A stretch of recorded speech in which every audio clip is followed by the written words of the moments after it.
Nation first ചാനലിൽ ഇന്ന് നമ്മോടൊപ്പമുള്ളത് ഇടത് ചിന്തകൻ ശ്രീ ഷാജി പാണ്ഡ്യാലയാണ്. ഷാജിയേട്ടാ നമസ്കാരം. നമസ്കാരം.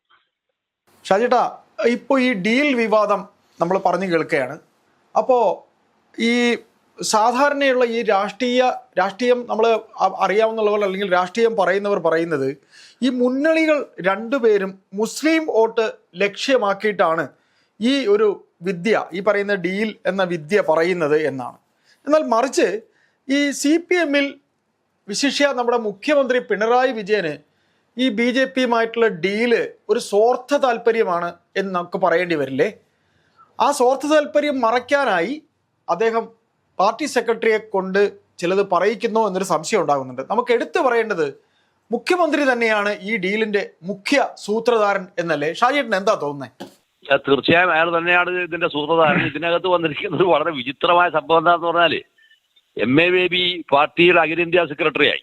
ഞാൻ ഒരു തവണ ബേബി അഖിലേന്ത്യാ സെക്രട്ടറി ആവുന്ന ഘട്ടത്തിൽ ഒരു തവണ ഒരു ചാനലിന്റെ അകത്ത് ഞാൻ പറഞ്ഞിട്ടുണ്ടായിരുന്നു, ബേബി അഖിലേന്ത്യാ സെക്രട്ടറി ആവുന്നത് വലിയ ഒരു രാഷ്ട്രീയ ദുരന്തമായിരിക്കുമെന്ന് പറഞ്ഞിരിക്കുന്ന ഒരാളാണ് ഞാൻ. ഇപ്പോഴല്ല, ആ ഇലക്ഷൻ പിന്നെ നടക്കുന്നത് കോയമ്പത്തൂർ സമ്മേളനം നടക്കുന്ന ആ ഘട്ടത്തിൽ ചർച്ചയിൽ പങ്കെടുത്ത് പറഞ്ഞിരിക്കുന്ന ഒരാളാണ് ഞാൻ. അപ്പോൾ വിഷയം അതല്ല, അത് വാസ്തവത്തിൽ അയാൾ ഇപ്പോൾ ബേബി ഫേസ് ചെയ്യുന്നൊരു വലിയ പ്രശ്നമുണ്ട് ഇതിനകത്ത്. ആ ഫേസ് ചെയ്യുന്ന ഏറ്റവും പ്രധാനപ്പെട്ട വിഷയം എന്താ പറഞ്ഞാൽ, MA ബേബിക്ക് ഇപ്പറന്ന കേരളത്തിലെ മുഖ്യമന്ത്രിയായിരിക്കുന്ന വിജയൻ പറയുന്ന പൊളിറ്റിക്സുമായി ഡൽഹിയിൽ പാർട്ടി പ്രവർത്തനം നടത്തുക സാധ്യമല്ല. ഇതാണ് ഏറ്റവും അടിസ്ഥാനപരമായിരിക്കുന്ന വിഷയം. ഇന്ത്യ മുന്നണിയുമായുള്ള ബന്ധത്തെ കാത്തു സൂക്ഷിക്കുകയും അത് ഇന്ത്യയിലെ എല്ലാ സംസ്ഥാനങ്ങൾക്കകത്തേക്കും വ്യാപിപ്പിക്കുകയും ചെയ്യുകയെന്ന ഒരു ഫാസിസ്റ്റ് വിരുദ്ധ കാലഘട്ടത്തിനകത്ത് വരുന്ന വളരെ ഉത്തരവാദിത്തമുള്ള രാഷ്ട്രീയ പ്രവർത്തനത്തിന്റെ ഭാഗമായി നിൽക്കേണ്ടിയിരിക്കുന്ന ഒരു മുന്നണി സംവിധാനത്തെ കേരളത്തിനകത്ത് നിന്നുകൊണ്ട് പൊളിക്കുന്ന പണിയാണ് ഈ വിജയൻ എന്ന് പറയുന്ന ഈ പരമദ്രോഹി ചെയ്തുകൊണ്ടിരിക്കുന്നത്.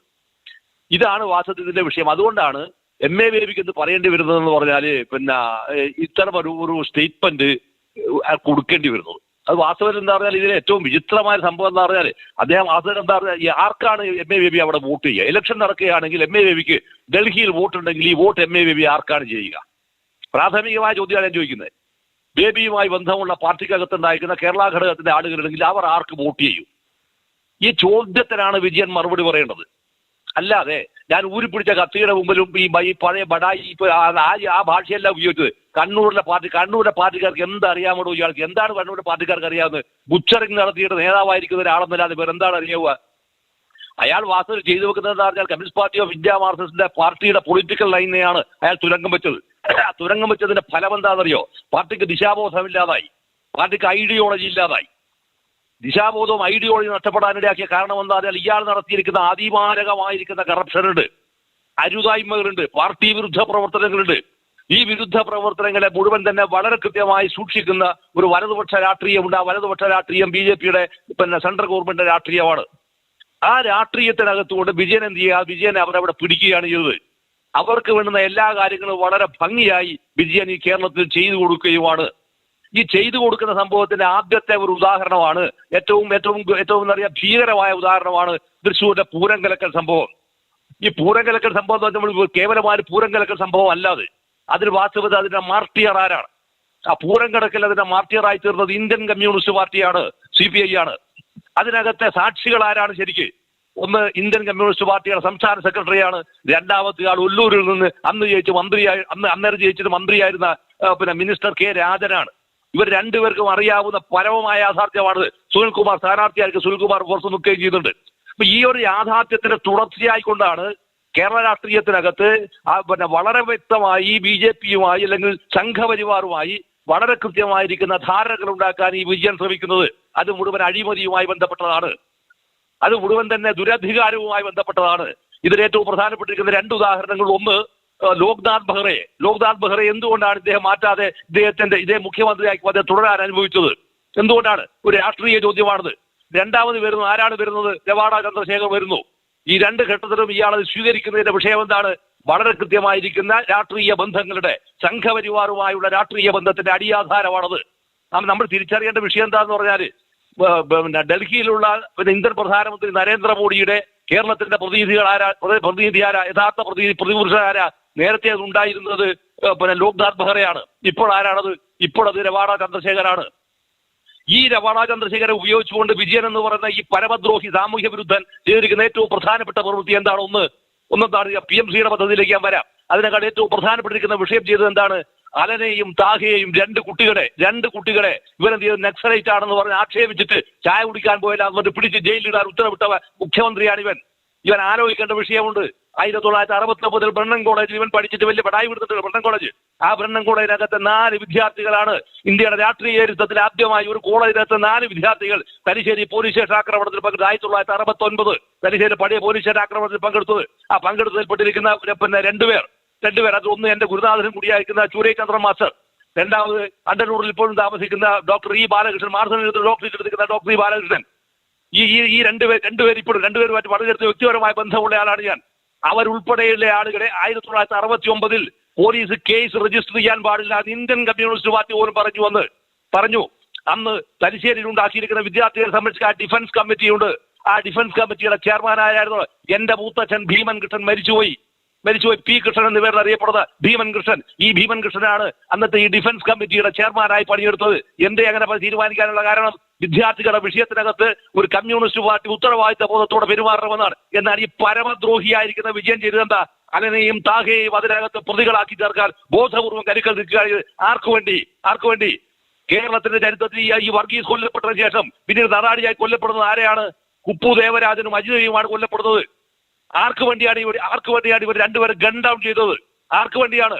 ഇതെല്ലാം നമ്മൾ എടുക്കുന്നതെന്ന് പറഞ്ഞാൽ ഇയാൾ വാസ്തവത്തിൽ ആരാണ്? ഇത്രയും സാമൂഹ്യ വിരുദ്ധനായിരിക്കുന്ന, ഇടതുപക്ഷ വിരുദ്ധനായിരിക്കുന്ന, പരമദ്രോഹിയായിരിക്കുന്ന ഒരാൾക്ക് ഉണ്ടായിരിക്കുന്ന കണക്ക് അതെല്ലാം BJPയുടെയോ RSSന്റെയോ താല്പര്യത്തിന് അനുസൃതമായി വളരെ ഭംഗിയായി കേരളത്തിൽ നിർവഹിക്കുന്ന രാഷ്ട്രീയ പാഷാണമാണ് വാസ്തവത്തിൽ ഈ പറയുന്ന വിജയൻ എന്ന് പറയുന്നയാൾ. ഇത്തരമൊരവസ്ഥയിലാണ് ഡൽഹിയിൽ രാഷ്ട്രീയ പ്രവർത്തനം നടത്തേണ്ടതുണ്ട് എങ്കിൽ ഇന്ത്യ മുന്നണിയെ പൊളിക്കുന്ന സംഭവത്തിന്റെ ഭാഗമായി നിൽക്കാൻ MA ബേബിക്ക് സാധ്യമാവില്ല. അതുകൊണ്ട് വാസ്തവത്തിൽ ബേബി ഇപ്പൊ എന്താ പറഞ്ഞിട്ടുണ്ടാവുക? ശരിക്ക് oh my lord I am in utter confusion എന്നല്ലേ വാസ്തവത്തിൽ ഇപ്പോ ബേബി പറയുന്നുണ്ടാവുക അല്ലേ?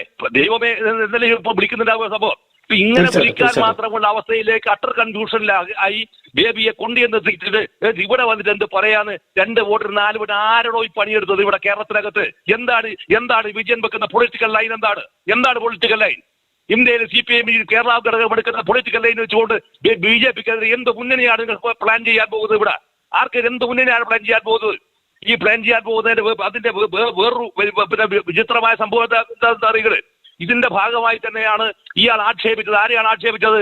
രാഹുൽ ഗാന്ധി ആക്ഷേപിച്ചു. രാഹുൽ ഗാന്ധി ഏറ്റവും കൂടുതൽ ആക്ഷേപിക്കുന്ന പാർട്ടി ഏതാ? അത് BJPയാണ് അല്ലേ? BJPക്കാരാണ് സ്ഥിരമായി രാഹുൽ ഗാന്ധി ആക്ഷേപിക്കുന്നതിൽ പിന്നെ എന്താ പറയാ ഓരോ ആരാണ് വലുത് എന്ന് സ്ഥാപിച്ചെടുക്കുന്നതിൽ പ്രധാനപ്പെട്ട പങ്കുവയ്ക്കുന്നവരാണ്. രണ്ടാമത് ആരെയും ആക്ഷേപിച്ചു? ദളിതനായിരിക്കുന്ന ഇന്ത്യൻ AICCയുടെ പ്രസിഡന്റ് ആയിരിക്കുന്ന മല്ലികാർജുൻ ഖാർഗെ എന്താ ആക്ഷേപിച്ചു. ഇത് പറയാൻ ഇവനാര്? ഇവന് കേരള പൊളിറ്റിക്സിന്റെ ഞാൻ ഇവനെ വിളിക്കുന്ന ബോധപൂർവ്വം ദേഷ്യം കൊണ്ട് തന്നെ വിളിക്കുന്നതാണ്. നിങ്ങൾ അറിയേണ്ട വിഷയം എന്താ അറിയോ? കേരളത്തിലെ മുഖ്യമന്ത്രിയായി 10 വർഷം നോർത്ത് ഇന്ത്യൻ ഭാഗത്ത് നിൽക്കുന്ന ഏത് തെരഞ്ഞെടുപ്പിനകത്താണ് ഈ വിജയൻ പോയി പ്രസംഗിച്ചത്? ഏത് തെരഞ്ഞെടുപ്പിൽ വിജയൻ പോയി പ്രസംഗിച്ചു? ബംഗാളിൽ പോയോ? ഇവിടെ പിന്നെ ത്രിപുരയിൽ പോയോ? രാജസ്ഥാനിൽ പോയോ? മഹാരാഷ്ട്രയിൽ പോയോ? എവിടെ പോയി ഇയാൾ? ഒരൊറ്റ തെരഞ്ഞെടുപ്പ് ഇയാൾ പോയിട്ടില്ല. എന്താണ് കാര്യം? ഇവിടെയും വരുന്ന ഡീലുണ്ട്. ആ ഡീൽ എന്താണ്? ആ ഡീൽ വളരെ കൃത്യമായി പ്രോ BJP പ്രോ RSS നിലപാടാണ് സംഭവം. അല്ലെങ്കിൽ ഇയാൾ പോകേണ്ടതാണ്. ഈ ഉലകം മുഴുവൻ ചുറ്റാൻ പോകുന്ന സമയത്ത് മന്ത്രിസഭക്കകത്ത് നിൽക്കുന്ന സഹപ്രവർത്തകർക്ക് പോലും അതിന് പകരം ചാർജ് കൊടുക്കാത്ത ഭീരുവല്ലടോ ഇയാൾ അല്ലേ? അത്രമാത്രം അധികാര ഭ്രാന്തനല്ലേ വാസ്തവത്തിൽ ഇയാൾ? ഇത്രയേറെ അധികാര ഭ്രാന്ത് കാണിച്ചിരിക്കുന്ന അയാൾ ചെയ്തു വെക്കുന്ന പ്രകൃതി എന്താണ്? അയാൾ കേരളത്തിനകത്ത് നിന്നുകൊണ്ട് communist party, Indian communist party അല്ല, കമ്മ്യൂണിസ്റ്റ് പാർട്ടി ഓഫ് ഇന്ത്യ മാർക്സിന്റെ രാഷ്ട്രീയ നിലപാടുകളെ ബോധപൂർവമായി തുരങ്കം വെച്ച് അത് വാസ്തവത്തിൽ സംഘപരിവാറിന്റെ ആലയിലേക്ക് കൂട്ടിക്കൊടുക്കുന്ന പണിയാണ് വാസ്തവത്തിൽ വിജയെടുക്കുന്നത്. എന്നിട്ട് പറയാണ്, നാട്ടുകാരോട് പറയാണ്. എന്താ പറയുന്നത്? നാട്ടുകാരോട് പറയാണ് ഈ ഡീല് അത് അവര് തമ്മിലുണ്ടാക്കി ഞങ്ങളെ കുറ്റപ്പെടുത്തുകയാണെന്നല്ലേ? പിന്നെ ഏതിന്റെ കഥയാണ് നിങ്ങൾ? പിന്നെ നിങ്ങൾ പറയുന്ന സംഭവമുണ്ട്. 71 കലാപത്തിന്റെ ഭാഗമായി പിന്നെ മെരുവമ്പായിലെ പള്ളിക്ക് കാവരുന്നതിന്റെ പേര് U കുഞ്ഞിരാമൻ കൊല്ലപ്പെട്ടുവന്നത് ഈ ബടായി നിർത്തുവാനായി ശരിയും ഇല്ലേ? മരിച്ചു പോയിരിക്കുന്ന PT തോമസ് കേരളത്തിലെ നിയമസഭയ്ക്ക് ഇയാൾ ഇരിക്കവേ തന്നെ അടിച്ച് മടക്കി കൈ കൊടുത്തിരിക്കുന്ന സംഭവമാണത്. എന്തുകൊണ്ടാണ് അടി നടന്നതെന്നും ആരാണ് അടിച്ചതെന്നും കള്ള് ഷാപ്പിലുണ്ടാക്കുന്ന തർക്കം എന്താണെന്നും അടിച്ചാൽ ഇപ്പോഴും ജീവിച്ചിരിപ്പുണ്ട്. അതേ ഇപ്പൊ അടുത്ത മരിച്ചില്ലെങ്കിൽ അടുത്ത കാലത്താണ് മരിച്ചിട്ടുണ്ടാവുക. വസ്തുതകൾ ഇതായിരിക്കവേ ഞങ്ങളിങ്ങനെ മതന്യൂനപക്ഷത്തിന്റെ സംരക്ഷകരാണെന്ന് പറയുമ്പോൾ പാറപ്പുറത്തെ പള്ളി പൊളിച്ച കേസിനകത്ത് ഇയാളുടെ സഹോദരൻ പ്രതിയാണ് എന്ന ആരോപണം ഇപ്പോഴും നിലനിൽക്കുന്നില്ലേ? ധർമ്മട പോലീസ് സ്റ്റേഷനിൽ രജിസ്റ്റർ ചെയ്തിരിക്കുന്ന കേസിനകത്ത് ഇദ്ദേഹത്തിന്റെ സഹോദരൻ കേസിലെ പ്രതിയാണ് എന്ന് ഇപ്പോഴും ആരോപണം നിലനിൽക്കുന്നുണ്ട്.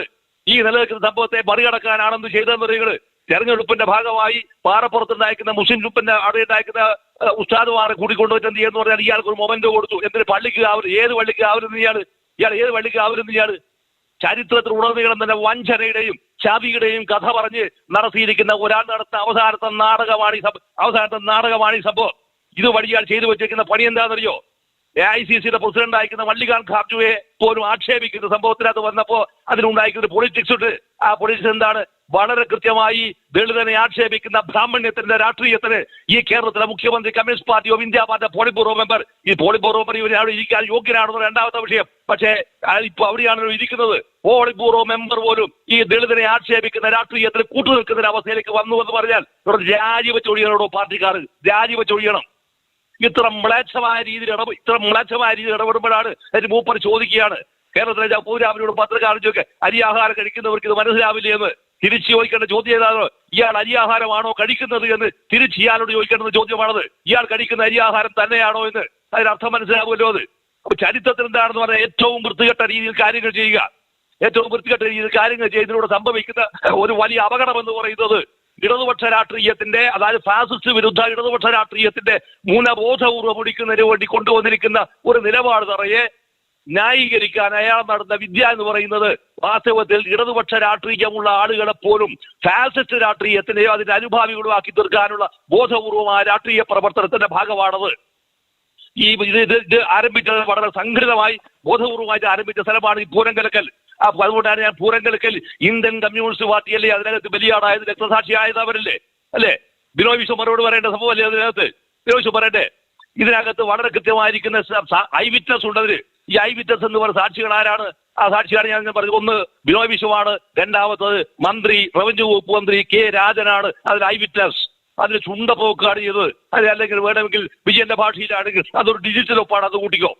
അപ്പൊ ഇത്തരത്തിലുള്ള ഒരു യാഥാർത്ഥ്യം നിലനിൽക്കവേ AICCയുടെ പ്രസിഡന്റിനെ പോലും ഇന്ത്യ കോൺഗ്രസ് പാർട്ടിയുടെ പ്രസിഡന്റിനെ പോലും ബ്രാഹ്മണ്യത്തിന്റെ പക്ഷത്ത് നിന്ന് ആക്ഷേപിക്കാനും രാഹുൽ ഗാന്ധിയെ ബ്രാഹ്മണ്യത്തിന്റെ പക്ഷമുള്ള ഒരു പാർട്ടിയുടെ പക്ഷത്ത് നിന്ന് പരിഹസിക്കാനും മുതിരുമ്പോൾ ഇയാൾ എങ്ങനെയാണ് ഈ പാർട്ടിയുടെ പോളിറ്റ് ബ്യൂറോ മെമ്പറും കേരളത്തിലെ മുഖ്യമന്ത്രിയുമായിരിക്കുന്നതെന്ന് ഓരോ പാർട്ടി പ്രവർത്തനം ആലോചിക്കണമെന്നുള്ളതാണ് ഈ തെരഞ്ഞെടുപ്പുകൾ ഏറ്റവും ഗൗരവതരമായിരിക്കുന്ന രാഷ്ട്രീയ പ്രശ്നമാണത്. ആ രാഷ്ട്രീയ പ്രശ്നത്തിനകത്ത് തിരഞ്ഞെടുപ്പ് 26-ാം തീയതി ഈ പറയുന്ന 9-ാം തീയതി നടക്കുന്ന തെരഞ്ഞെടുപ്പിനകത്ത് ഇയാളുടെ അവസാനത്തെ തെരഞ്ഞെടുപ്പാണ്. അതുകൊണ്ട് കേരളത്തെ വളരെ ബോധപൂർവമായി വലതുപക്ഷ രാഷ്ട്രീയവൽക്കരിക്കുന്ന പണി ഇയാളെ കൊണ്ട് ആര് ചെയ്യിപ്പിക്കുകയാണ്? സംഘപരിവാർ ചെയ്യിപ്പിക്കുകയാണ്. ആ ചെയ്യിപ്പിക്കുന്ന ഇയാൾ 3-ാം തവണയും അധികാരത്തിൽ വരണമെന്ന് ആഗ്രഹിക്കുന്ന പുറകിലുള്ള പൊളിറ്റിക്സ് എന്ന് പറയുന്നത് രാഷ്ട്രീയത്തെ, കമ്മ്യൂണിസ്റ്റ് പാർട്ടിയുടെ രാഷ്ട്രീയത്തെ, ഇടതുപക്ഷ രാഷ്ട്രീയത്തെ വലതുപക്ഷവൽക്കരിക്കുക എന്ന ബോധപൂർവമായ പ്രമത്തിന്റെ കൂട്ടിക്കൊടുപ്പുകാരൻ മാത്രമായി വാസ്തവത്തിൽ ഈ മുഖ്യമന്ത്രി മാറി എന്നതാണ് ഈ തെരഞ്ഞെടുപ്പിനകത്ത് ഏറ്റവും പ്രധാനപ്പെട്ടിരിക്കുന്ന വിഷയം. അതാണ് മിസ്റ്റർ അയ്യപ്പദാസ് എന്നാണ് എനിക്ക് തോന്നുന്നത്. അതുകൊണ്ട് സത്യത്തിൽ എന്താണെന്ന് പറഞ്ഞാൽ ഈ 9-ാം തീയതി നടക്കാതിരിക്കുന്ന തെരഞ്ഞെടുപ്പിൽ ഇയാളുടെ ഈ ഗൂഢപദ്ധതി, സംഘപരിവാറിന്റെ ബ്ലാക്ക് മെയിലിന് വിധേയമാക്കപ്പെട്ടിരിക്കുന്ന ഇയാളുടെ കയ്യിലിരിപ്പിന്റെ അഴിമതിയുടെയും സ്വജനപക്ഷപാതത്തിന്റെയും ധൂർത്തിന്റെയും ലൈംഗിക രാജകത്വത്തിന്റെയും ആഭാസത്തിന്റെയും അധമത്വത്തിന്റെയും സർവ അസംബന്ധങ്ങളുടെയും മൂർത്തിവദ്ഭാവമായിരിക്കുന്ന ഈ മുഖ്യമന്ത്രി ഈ 9-ാം തീയതി നടക്കുന്ന തിരഞ്ഞെടുപ്പിനകത്ത് കേരളത്തിൽ തൂത്തെറിയപ്പെടാൻ പോകുന്നുവെന്ന സംഭവത്തിന്റെ മുന്നോടി അതിനെ മറച്ചു പിടിക്കാനാണ് സത്യത്തിൽ ഈ പറയുന്ന മുഴുവൻ നാടകങ്ങളും നടത്തുന്നത്. അതുകൊണ്ട് യഥാർത്ഥത്തിൽ എന്താണെന്ന് പറഞ്ഞാൽ മതന്യൂനപക്ഷത്തിന്റെ പേര് പറഞ്ഞ് മതന്യൂനപക്ഷത്തിന്റെ വോട്ട് എന്താ പറയാ ഒരു പക്ഷത്തേക്ക് തിരിച്ചെടുക്കാൻ അതല്ല വിഷയം അതിനകത്ത്. മറിച്ച് മതന്യൂനപക്ഷ ജനവിഭാഗത്തെ പ്രൊട്ടക്ട് ചെയ്യേണ്ടത് രാജ്യത്തെ ജനാധിപത്യ ബോധമുള്ള മുഴുവൻ പൗരന്മാരുടെയും മുഴുവൻ രാഷ്ട്രീയ പാർട്ടികളുടെയും പ്രത്യേകിച്ച് കമ്മ്യൂണിസ്റ്റ് പാർട്ടികളുടെ ചരിത്രപരമായിരിക്കുന്ന രാഷ്ട്രീയ ഉത്തരവാദിത്വമാണത്. ആ ഉത്തരവാദിത്വം നിറവേറ്റുക എന്ന സംഭവത്തിന് പകരം അതിനെ പൊളിക്കുന്ന പദ്ധതിക്ക് നേതൃത്വം കൊടുക്കാൻ മലപ്പുറത്ത് പോയി പ്രസംഗിക്കുകയും ചെയ്തിരിക്കുന്നയാൾ, അതിന് ഡൽഹിയിൽ പോയി സ്ഥിരീകരണം നൽകുകയും ചെയ്തിരിക്കുന്നയാളും ഈ കേരളത്തിലെ മുഖ്യമന്ത്രി തന്നെയാണ്. ഇതെല്ലാം തന്നെ പരിഗണിച്ചുകൊണ്ടുള്ള തെരഞ്ഞെടുപ്പ് വിധിയായിരിക്കും സ്വാഭാവികമായും മെയ് 4-ാം തീയതി കേരളത്തിൽ വരാനിരിക്കുന്നത് എന്നതാണ് വാസ്തവത്തിൽ അതിന് ഏറ്റവും മനോഹരമായ ദൃശ്യമെന്നാണ് മിസ്റ്റർ അയ്യപ്പദാസ് എനിക്ക് തോന്നുന്നത്. ചേട്ടാ, ഏതായാലും ഈ വിഷയം ഇനി അങ്ങോട്ടുള്ള ദിവസങ്ങളിൽ ബോധപൂർവമാണ് ഈ ഡീൽ വിവാദം വെച്ച് കളിക്കുന്നത് എന്നാണ് രാഷ്ട്രീയ നിരീക്ഷകർ പറയുന്നത്. ഒപ്പം പ്രതിപക്ഷത്തിന് മറ്റു കാര്യങ്ങൾ പറയേണ്ടതില്ലേ, പ്രതിപക്ഷം മറ്റു കാര്യങ്ങൾ പറയേണ്ടതില്ലേ, ഒരു ഭരണത്തിലെ ഈ ആന്റി ഇൻകംബൻസി പറയേണ്ടതില്ലേ എന്നും അവർ ചോദിക്കുന്നുണ്ട്. ഏതായാലും മുഖ്യമന്ത്രിക്ക് ഈ കാര്യത്തിൽ ഇന്ന് രാവിലെ നൽകിയ വിശദീകരണത്തിലുള്ള മറുപടിയാണ് താങ്കൾ നൽകുന്നത് എന്ന് പ്രേക്ഷകർ ധരിച്ചുകൊള്ളും. തുടർന്ന് നമുക്കിരിക്കാം മറ്റു വിഷയങ്ങളുമായി. നന്ദി. Thank you.